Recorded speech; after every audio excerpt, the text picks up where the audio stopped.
करते हैं प्रभु यीशु के नाम में मांगते हैं, आमीन आमीन हालेलुया। सो मैं जब मनन कर रहा था, सोच रहा था कि मैं आज आप लोगों के साथ क्या बांटूं। पिछले दिनों में मैं वचन पढ़ रहा था, भजन संहिता, तो आइए हम पढ़ लेंगे उसको एक बार। भजन संहिता 80 निकालेंगे, भजन संहिता 80 और उसके कोई 3, 7, 18 और 19 पढ़ दे जो हिंदी अच्छे से बोलता हो। 3, 7, 18, 21। हे परमेश्वर, हमको ज्यों का त्यों कर दे और अपने मुख का प्रकाश चमका, तब हमारा उद्धार हो जाएगा। Praise the Lord. आगे। हे सेनाओं के परमेश्वर, हमको ज्यों का त्यों कर दे और अपने मुख का प्रकाश हम पर चमका, तब हमारा उद्धार हो जाएगा। तब हम लोग तुझसे न मुड़ेंगे, तू हमको जिला और हम तुझसे प्रार्थना कर सकेंगे। हे सेनाओं के परमेश्वर यहोवा, हमको ज्यों का त्यों कर दे और अपने मुख का प्रकाश हम पर चमका, तब हमारा उद्धार हो जाए। हालेलुया। आपने 18 भी पढ़ा इसमें? ओके। इसमें बार बार आपने देखा कि क्या शब्द आ रहा है यहाँ पर? ज्यों का त्यों कर दे और अपने मुख का प्रकाश। मैं जब बाइबल को पढ़ रहा था तो ये वचन से परमेश्वर मुझसे बार बार कुछ कहना चाह रहा था, तो मैंने उस पर मनन किया, उसको लिखा। इंग्लिश में आया, मैं उसको थोड़ा सा पढ़ देता हूं। Restore us O God, make your face shine on us. दोबारा से 7वीं आयत को पढ़ देता हूं, 3 थी अब 7। Restore us almighty God, make your face shine on अस। फिर 18 में है रिवाइव अस, यहां पे रिस्टोर नहीं आया, रिवाइव अस आया है। और 19 में लिखा है restore us Lord God Almighty, make your face shine on us. Hallelujah. बार बार आप उसमें हिंदी में पढ़े, ज्यों का त्यों कर दे और अपने मुख का प्रकाश मुझ पे चमका। इंग्लिश में आ रहा है restore us and shine your face on us. तो आज मैं आपसे बात करने जा रहा हूं रेस्टोरेशन के बारे में। पुनर्स्थापना करना, ज्यों का त्यों होना। हालेलुया। जब किसी व्यक्ति के अंदर रेस्टोरेशन का मतलब क्या, मैं थोड़ा सा इसको बताना चाहूंगा। जो रेस्टोरेशन का मतलब क्या है या पुनर्स्थापन का मतलब क्या है, जब किसी व्यक्ति में कोई बीमारी का वायरस आ जाता है तो जो इंसान व्यक्ति होता है वो धीरे धीरे क्या होता रहता है, वो सेहत उसकी गिरती चली जाती है ना। उसके अंदर जो वायरस है वो स्ट्रोंग होता जाता है और जो हमारे अंदर लड़ने की शक्ति के जो लड़ने वाली जो ताकत होती है वो कमजोर होती जाती है। मेरे को जब कोविड हुआ, आप जानते हैं 2021 के अंदर अप्रैल में मुझे वो शुरू हुआ। आई थिंक 13 तारीख या 14 तारीख की बात थी जब मुझे वो वायरस का एहसास हुआ, बुखार शुरू हुआ। और करते करते 22 तारीख की रात तक मेरा 80% डैमेज, जो फेफड़ा था वो डैमेज हो चुका था। और 22 तारीख की रात को मुझे लग रहा था कि ये शायद मेरी अंतिम रात है, लेकिन प्रभु का अनुग्रह मुझ पर हुआ। हालेलुया। तो जब वो वायरस मेरे शरीर में आया, उस वायरस ने मुझे इतना कमजोर कर दिया कि मैं सांस नहीं ले पा रहा था। मैं अपने बाथरूम तक जाता था, कमरा छोटा देखा अपने, बाथरूम तक जाते जाते मेरे सांस फूल जाते थे। और आज भी मुझे याद है, एक बार वाइफ ने बोला कि चलो थोड़ा सा आप ऊपर जाके क्या कर लो, क्योंकि बाहर तो अलाउड ही नहीं था ना। लोग बिल्कुल ऐसे थे जैसे यहाँ पे कोई चिड़ी का बच्चा भी नहीं है। उस समय में, कोरोना के समय में, लोग मर रहे थे, लाशें लोग बहा रहे थे, हम सब जानते हैं। मैं ऊपर चला गया और जब मैं ऊपर गया तो मेरी सांस फूल गई ऊपर जाते जाते। मैंने सोचा कि मैंने तो गलती कर दी, जैसे पता नहीं कितने बड़े पहाड़ के ऊपर चढ़ गया। हालेलुया। तो जब हमारे अंदर वो वायरस आ जाता, मेरे अंदर आ गया था कोविड का वायरस, और उस कोविड ने क्या कर दिया, मेरे शरीर को कमजोर कर दिया, मेरे शरीर को बिल्कुल बीमार कर दिया, और मैं चल भी नहीं पा रहा था। Hallelujah, hallelujah. लेकिन प्रभु का धन्यवाद हो, प्रभु ने इंतजाम किया मेरे लिए। मैं अंबाला गया, अंबाला में जाकर के वहां पर मुझे ट्रीटमेंट मिला, मुझे वो डोजेज मिली जो उससे लड़ने के लिए चाहिए थी, और प्रभु का धन्यवाद हो, मैं 1 हफ्ते रहा। उसके बाद मैं वापस आया 1 हफ्ते के बाद, और धीरे धीरे 1 महीने, 1.5 महीने, 2 महीने के अंदर में क्या होता गया, रिस्टोर होता गया। धीरे धीरे धीरे धीरे धीरे धीरे वो वायरस जाता रहा, और मेरी चंगाई दोबारा से वापस आती है, रिस्टोर हो जाना। Hallelujah, hallelujah. यानी आपका कुछ चीज कम हो चुका है, लेकिन वापस आपको वैसा का वैसा ज्यों का त्यों होना है, रिस्टोर होना। अभी पिछले दिनों में एक और उदाहरण देना चाहूंगा। पास्टर जॉन, शायद आप में से बहुत लोग नहीं जानते हैं, हमारे बीच में आज प्रभु के दास सैमुअल सर भी आए, जो सैम और ज्योति को म्यूजिक सिखाते हैं। शायद वो जानते होंगे, वो पास्टर्स के ग्रुप में है। आप सभी पास्टर्स के ग्रुप में नहीं है, पास्टर्स के ग्रुप अलग होते हैं। वो इन्फॉर्मेशन जो आपको नहीं मिल पाती, कई बार वो पास्टर्स लोगों को मिलती है। तो पास्टर जॉन मेरे अच्छे एक दोस्त थे, मित्र थे। समय समय पे हम पास्टर्स मीटिंग में मिलते थे, और इसी महीने में वो प्रभु में सो गए, और लगभग 2 महीने पहले वो यहाँ पे एक मीटिंग थी, और उस मीटिंग में भी वो आए थे। तो उनको थोड़े थोड़े स्किन में कुछ धब्बे से होना शुरू हो गए थे, और उनके शरीर में कुछ ऐसा वायरस आ गया। धीरे धीरे धीरे धीरे मैं उनकी बॉडी को अगर मैं आपको दिखाऊंगा, आप देख नहीं पाएंगे, इतना भयंकर उनके शरीर के अंदर ऐसा कुछ हो गया जैसे कि कोड़ लग जाता है, कोड़ से भी खतरनाक। Hallelujah, hallelujah. और 1.5 महीने के अंदर ही अंदर वो प्रभु में सो गए। क्या रीजन था हमें नहीं मालूम। हम डिस्कशन कर रहे थे, कई बार सेवक लोग भी सेवा करते हैं, बीमारों के लिए प्रार्थना करते हैं, है ना, लेकिन कई बार हमारे पीछे बैकअप प्रेयर की नहीं होती है।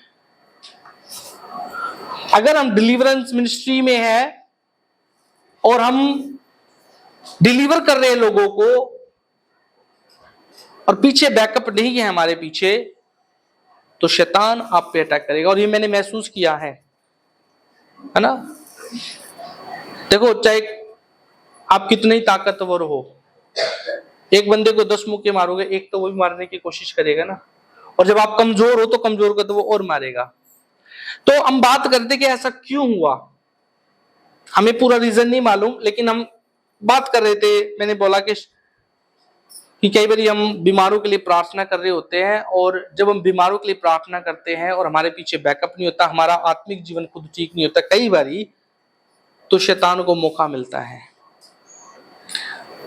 ये बात हम कह सकते हैं। हम आज से लगभग 12-13 साल पहले जब रोपड़ में थे, एक घर में हम प्रेयर करके आए, फास्टिंग करके गए हम 3 दिन की। उस समय भी सैम की मम्मा में के पेट में सैमुअल था, और हम गए। इन्होंने दोपहर तक फास्टिंग रखी, मुझे याद है मैंने 3 दिन की फास्टिंग रखी। दूसरे दिन हम गए, जिस दिन हम उस घर में प्रार्थना करके आए, उनके घर में इतनी गंदी दुष्ट आत्माएं थी। वो कहते थे हमारा बेड ऊपर उठ जाता, गला पकड़ लेते हैं। मतलब वो बताते थे तो मुझे लगता था इमेजिनेशन है। वो कहते थे बेड ऊपर उठ जाता, कभी देखा नहीं ना हमने, फिल्मों में ही देखा बेड ऊपर उठ गया। वो कहते दिन में भी उनको किचन के अंदर जाने में डर लगता था। उनकी लड़की की सगाई हुए 3 साल हो गए थे, शादी नहीं हो पा रही थी, बहुत सारी दिक्कतें थी। CNI बैकग्राउंड से थे वो। हालेलुया। तो हम गए प्रार्थना करके, और जिस दिन हम प्रार्थना करके आए, यकीन मानना रात के टाइम हम सो रहे थे, 2, 2:30, 3 बजे के आसपास की बात है, मेरी आंख खुली और मेरे सामने एक काला कपड़ा पहने और भयंकर सा चेहरा मेरे सामने था। और मेरे मुंह से बस एक ही आवाज निकली। मैंने कहा यीशु। जैसे ही मैंने ये आवाज लगाई, मैं डर गया बहुत ज्यादा। वो भाग गई वो दुष्ट आत्मा, और मैंने सैम की मम्मा को उठाया। और हमारे पास कोई हथियार नहीं था। शैतान आपके पैसे से, रुतबे से, आप कितने अच्छे दिखते हो, कितनी बॉडी आपकी है, उससे नहीं डरता। वो डरता है तो केवल यीशु के नाम से और उसकी आराधना करने से। और मैं कांप रहा हूं, मैं डर रहा हूं। आप सोचते होंगे पास्टर जी भी डरते हैं। हाँ, हम सब इंसान हैं। चेले लोग भी डर गए थे ना, यीशु के साथ रहे थे, उनका भूत, तो वो नाव पे जा रहे थे। इसीलिए बाइबल में लिखा 365 बार मत डर। जो कहता ना मैं डरता नहीं, मैं कहता हूं मैं डराना दिखा सकता हूं कैसे डरते हो। ट्रेन के सामने मैं ले जाके अगर बांध दूंगा तो आपका दिल धक धक धक धक करेगा। Hallelujah, hallelujah. एक बार मैं ट्रेन से बचा था, मुझे मालूम है। कहते लोग बोलते हैं डरता नहीं हूं, है ना। हम तो छोटे से कॉकरोच से डर जाते हैं। आशीष बोलने लगा भी पीछे, यहाँ पे सो रहा था, अरे पास्टर जी कॉकरोच था यहाँ पर, है ना। कॉकरोच से डर जाते हैं हम तो भाई। हालेलुया। शैतान की तो बहुत बड़ी बात है। तो शैतान बहुत बार अटैक करता है। तो मैं उनकी बात बताता, वो रिस्टोर नहीं हो पाए। चलो एनी हाउ, तो दोबारा से वापस आ जाएंगे अपने टॉपिक पे। वो पास्टर प्रभु में सो गए और उनका इतना भयंकर ये वायरस था, उनकी आंखें सारी चली गई, उनका चेहरा सारा खत्म हो गया। इवन बाद में पता लगा उनके अंदर के सारे इंटेस्टाइन, जो पथरियां थी, दिल था, गुर्दा, वो सारे सड़ गए 1-1.5 महीने के अंदर अंदर। और इवन डॉक्टरों को भी हम बात कर रहे थे कि क्या कुछ हुआ, वायरस तक का पता नहीं लगा कि क्या बीमारी थी। इसलिए मेरे प्रियो, कब किसका नंबर आ जाए किसी को पता नहीं है। इसलिए प्रभु के साथ अपने आप को रिस्टोर करो। Hallelujah, hallelujah. आज हम में से बहुत सारे लोगों को रिस्टोर होने की जरूरत है। हो सकता है कि शरीर में रिस्टोर होने की जरूरत है, किसी बीमारी से आपको चंगाई की जरूरत है। और आमतौर पे कलीसिया में भरे पड़े हैं लोग, किसके लिए? चंगाई के लिए। कौन सी चंगाई के लिए? अभी अगर मैं बोलूं चंगाई की प्रार्थना होनी है, 10 लोग आ जाएंगे। किसी के पैर में दर्द, किसी के कमर में दर्द, किसी के सर में दर्द। मेरे भी सर में थोड़ा सा दर्द था, सुबह उठा, मैंने थोड़ी सी आधी गोली खा के आपके सामने खड़ा हूं। कभी कभार हो जाता है। Hallelujah, hallelujah. पर अगर मैं बात करूं आत्मा में कितने लोगों को रिस्टोर की जरूरत है? कोई नहीं खड़ा होगा। हम तो बिल्कुल परफेक्ट चल रहे हैं, हम सिद्ध चल रहे हैं, हम बढ़िया चल रहे हैं। Hallelujah, hallelujah. हम अपने आत्मा से ज्यादा शरीर के ऊपर हम ज्यादा केंद्रित होते हैं। हालेलुया। तो मैं आज आपसे बात करना चाह रहा हूं कि हम आत्मा में अपने आप को रिस्टोर करें। और मैं आपको बताना चाहता हूं कि शैतान जो है ना, सबसे ज्यादा इंटरेस्टेड है आपकी आत्मिक लाइफ में। हाँ जी, मैं क्या बता रहा हूं आपको। हम कल बात कर रहे थे, कल हम गिल साहब के घर पे थे, समन भाई के घर पे थे। आज उनका एक एग्जाम था, इसलिए नहीं आए वो। तो हम कल इनके घर पर थे और हम शैतान की उत्पत्ति के बारे में बात कर रहे थे। आप लोगों ने भी वचन सुना होगा, एक नई शुरुआत, कैसे दुनिया बनी, है ना। लिखा हुआ आदि में परमेश्वर ने आकाश और पृथ्वी की सृष्टि की, रचना की, उसको बनाया। लेकिन दूसरी आयत में क्या लिखा हुआ है? पृथ्वी बेडौल और सुनसान पड़ी थी। तो हम बात कर रहे थे कि किसने उसको किया? शैतान ने। शैतान ने वो जो बेडौलता है वो उसको किया। और जो आज अब पृथ्वी में रह रही है, रिक्रिएटेड क्रिएशन है। क्योंकि परमेश्वर का वचन कहता है कि गहरे जल के ऊपर आत्मा, पृथ्वी पर गहरे जल के ऊपर परमेश्वर का आत्मा मंडलाता था, है ना। पृथ्वी बनी हुई थी पहले से, पहली आयत के अंदर। दूसरी आयत के अंदर वो बेडौल है और दोबारा से परमेश्वर उसको बनाना शुरू करता है कि आकाश हो, लाइट हो, उजियाला हो, तो उजियाला हो गया। परमेश्वर ने धीरे धीरे 6 दिन में सृष्टि को बनाया। तो शैतान बहुत ज्यादा इंटरेस्टेड है हमारे आत्मिक जीवन को नाश करने के लिए, खराब करने के लिए, हमें बीमारियों में डालने के लिए। हालेलुया। उत्पत्ति 1:2 अगर पढ़ेंगे, लिखा पृथ्वी बेडोल थी। पहला पत्रस 5:8 पढ़ेंगे तो वहां पे लिखा हुआ है कि शैतान मानो ऐसे गरजने वाले सिंह की नाई इस ताक में रहता है कि कब किसको नोच और फाड़ खाए। Hallelujah, hallelujah. शैतान का भ्रष्ट प्रयास होता है कि वो मसीह लोगों को पाप में गिराए, जबकि इसमें आपका भी एक बड़ा रोल होता है। हम कई बार बड़े शातिर होते हैं, सारी चीजें हम शैतान पे डाल देते हैं कि शैतान ने ये करा लिया जी, शैतान ने वो कर दिया जी, है ना। तो शैतान का इंटरेस्ट जरूर है, पर वो बिना आपके इच्छा के नहीं कर सकता वो। हालेलुया। लेकिन शैतान इंटरेस्टेड है कि वह आपको आपका रिश्ता जो है परमेश्वर से तोड़ दे, आप परमेश्वर की नाफरमानी करें। आदम और हव्वा के पास भी वो आया, परमेश्वर के साथ बिल्कुल वो उनका रिश्ता अच्छा चल रहा था ना। लिखा हुआ दिन के ठंडे पहर परमेश्वर उनसे मिलता था, परमेश्वर ने उनको संगति के लिए बनाया था, डेली परमेश्वर बड़ा स्मूथली चल रहा था। पर शैतान को ये ना गुजारा था। क्या करता वो? सांप के अंदर समा करके हव्वा के पास आके करता है, ललचाता है उसको, कहता है इस फल को खा ले, खा लेगी तो क्या हो जाएगी, बुद्धिमान बन जाएगी। खा लेती है वो, उसे अपने पति को भी खिलाती है।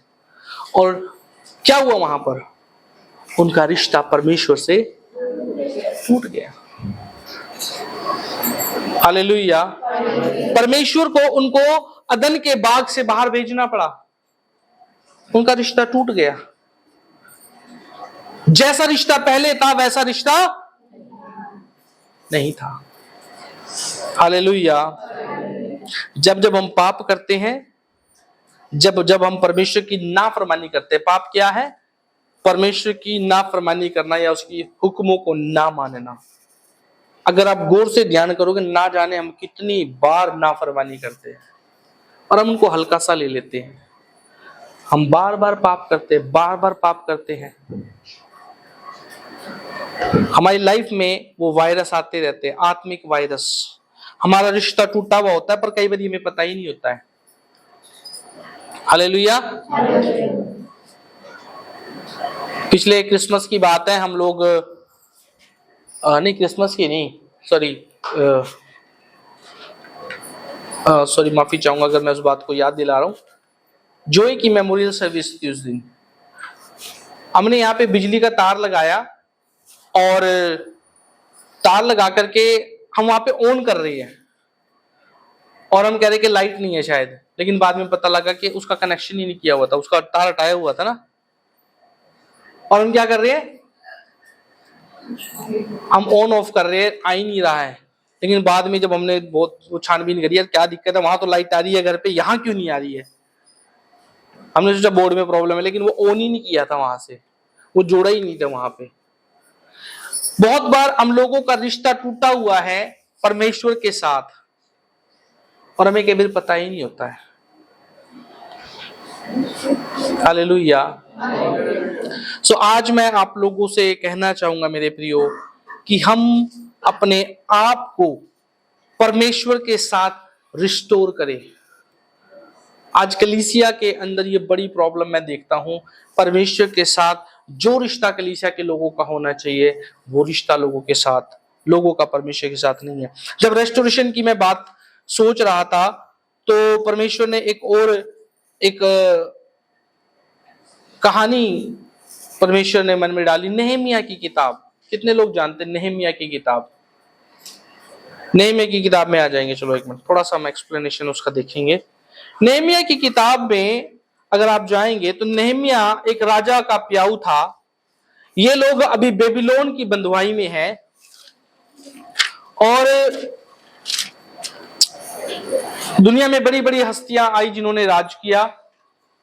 हम अंग्रेजों को ही जानते हैं ना, केवल अंग्रेजों ने भारत में राज किया, सुनते हैं ना हम। लेकिन उनसे भी पहले बड़े बड़े साम्राज्यों ने राज किया। रोम का साम्राज्य आया, उससे पहले फारस का राज्य आया, बेबीलोन का राज्य आया, बहुत सारे राज्य है जो बाइबल स्टडी में आते हैं वो जानते हैं। और हम बेबीलोन के राज्य के बारे में पढ़े थे, उसका बहुत बड़ा साम्राज्य था, ऑलमोस्ट पूरी दुनिया पे उनका राज था। तो बेबीलोन के समय में इजरायली लोग अभी गुलामी के अंदर हैं, और अभी नेहमिया जो है ये इजरायली बंदा है, और ये राजा को पिलाने का काम करता। पुराने समय में राजाओं को खिलाना और पिलाने का एक बड़ा इंपॉर्टेंट काम होता था, क्योंकि उस समय में आमतौर पे जैसे मारने का वो होता था, राजा के खाने में कुछ मिला दिया या खाने या पीने में कुछ मिला दिया और राजा को मार दिया, दो कॉन्स्पिरेसी करके, है ना। कुर्सी की लड़ाई आज से ही नहीं, हजारों साल से चलती आ रही है। तो पिलाने वाले का काम होता था कि राजा के सामने वो अगर कुछ लेके आया है जग में, तो पहले गिलास में डाल के खुद पिएगा। अगर उसमें कुछ मिला हुआ तो पहले मरेगा कौन? तो आसान काम था ये, एक खिलाने वाले का काम होता था। इससे पहले कि राजा को पतीले में से उसकी प्लेट में डाल के दे, पहले खुद, अगर किसी ने कुछ मिलाया तो कौन मरेगा? तो बड़ा रिस्की काम था। पर यह भी बड़ी बात है कि राजा से डेली मिलना होता था, एक बड़ी पोस्ट भी थी। हालेलुया, एक बड़ी जिम्मेदारी उस पर थी। तो नेहमिया एक तरीके से सेटल्ड व्यक्ति था, पार्लियामेंट में जॉब लगी हुई है, बड़ी उसकी अच्छी सैलरी भी होगी, सब कुछ उसके पास सुविधा है।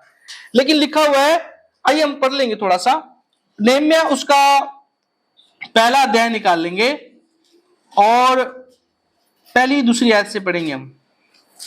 तब हनानी नामक मेरा एक भाई और यहूदा से आए हुए कई एक पुरुष आए।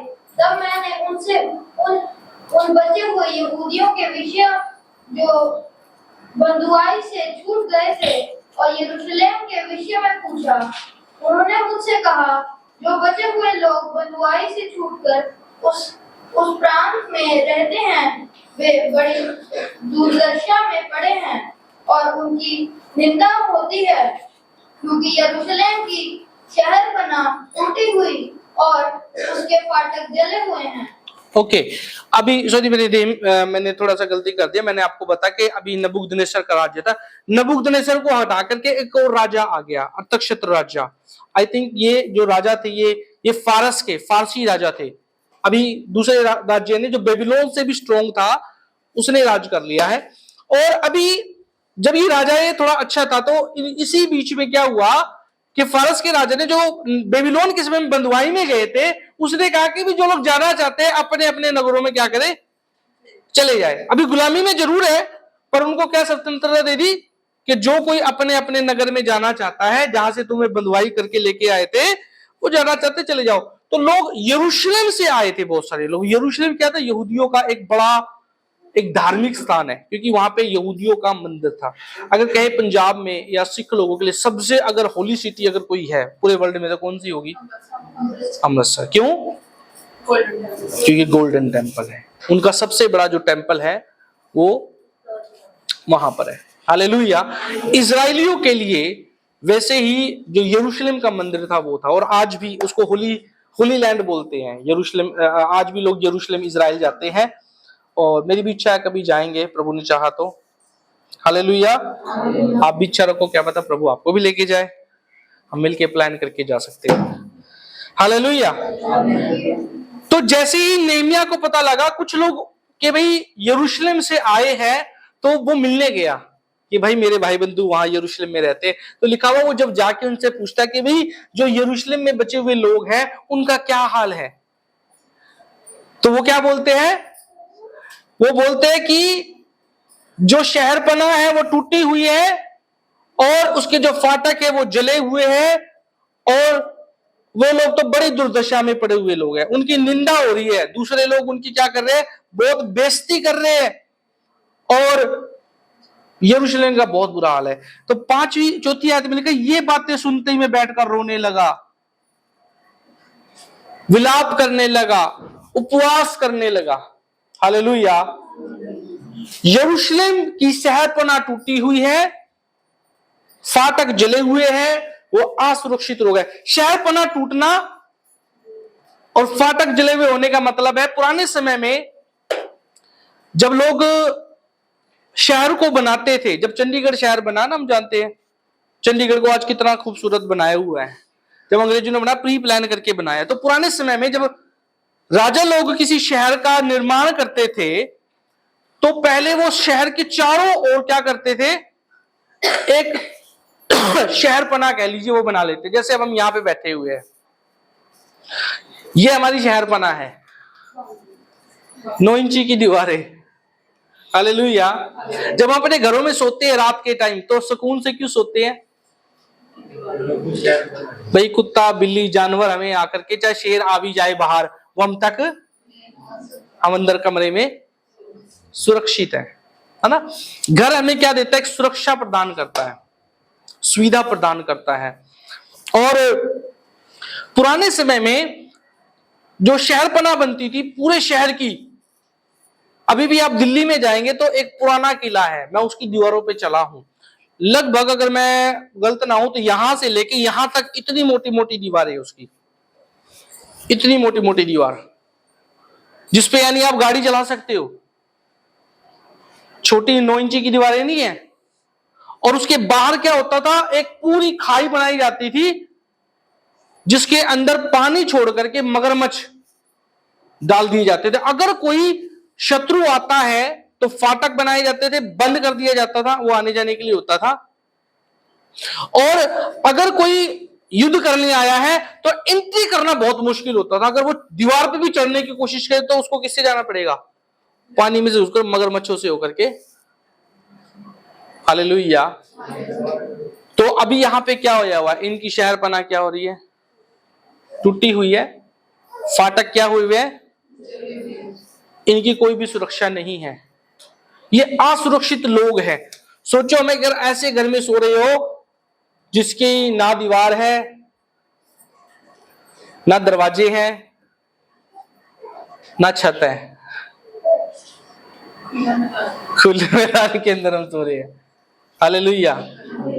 असुरक्षित है हम। इट मीन्स ये लोग असुरक्षित थे। तब परमेश्वर ने नेहम्याह के मन में डाला कि वो जाए और यरूशलेम नगर को जाकर के रिस्टोर करे। बोलेंगे पुनर्स्थापना। मैं हिंदी में बोल रहा हूं। रेस्टोरेशन। दोबारा से बोले रेस्टोरेशन। कुछ रेस्टोरेशन बोलता है, कुछ रेस्टोरेशन बोलते, चलो कोई बात नहीं। नेहम्याह जाता है और उसको आई थिंक 42 डेज के अंदर, 52 दिन, 52 लिखा है, 52 दिन के अंदर जब वो जाता है उसके सामने बहुत सारी रुकावटें आती है, दिक्कतें आती है, लेकिन वो 52 दिन के अंदर इस काम को पूरा कर लेता है। उसके सामने उसके शत्रु भी होते हैं। जब वो बनाने लगता तो कुछ ऐसे विरोधी लोग होते जो नहीं चाह रहे थे कि ये शहरपना बने, पुनर्स्थापना हो, जो कि शैतान का एक प्रतिरूप है। तो लिखा हुआ एक हाथ में उसके तलवार होती थी। उसने लोगों को कहा कि एक हाथ में तलवार रखो और एक हाथ से काम करो। अगर शत्रु आए तो उनसे लड़ना भी है और काम भी करना है। लेकिन एनी हाउ परमेश्वर ने नेहम्याह की मदद करी और सारी वो जरूरतें पूरी करी जो उस नगर को बनाने के लिए जरूरी थी। हालेलुया। अब नेहम्याह की किताब को पढ़ेंगे तो यहाँ पे उस पूरे रेस्टोरेशन के काम को आप देखेंगे। बोलो प्रभु यीशु के नाम की हालेलुया, हालेलुया। तो आपने इस बात को सुना है। इफिसियों की कलीसिया के बारे में अगर मैं आपको बताऊं, आज मैं आपको अलग अलग उदाहरणों को क्या बताना चाह रहा हूं। इफिसियों की कलीसिया एक बहुत अच्छी कलीसिया थी, लेकिन जब आप प्रकाशित वाक्य 2 अध्याय उसकी 4 और 5 आयत को पढ़ेंगे, आइए पढ़ेंगे हम। और प्रकाशित वाक्य उसका 2 अध्याय निकालेंगे और कोई इफिसियों की तरफ भी एक अपनी उंगली लगा के रखे, एक बीच में। प्रकाशित वाक्य उसका 2 अध्याय और उसकी 4 और 5 आयत। ओके, पहली आयत से पढ़ना, 1 मिनट। क्या लिखा है? इफिसुस की कलीसिया। ओके, किसके नाम है ये? इफिसुस की कलीसिया के नाम, यानी इफिसियों की कलीसिया के नाम है। और अगर आपके पास बाइबल है तो मेरे पास स्टडी बाइबल है, उसमें लेखन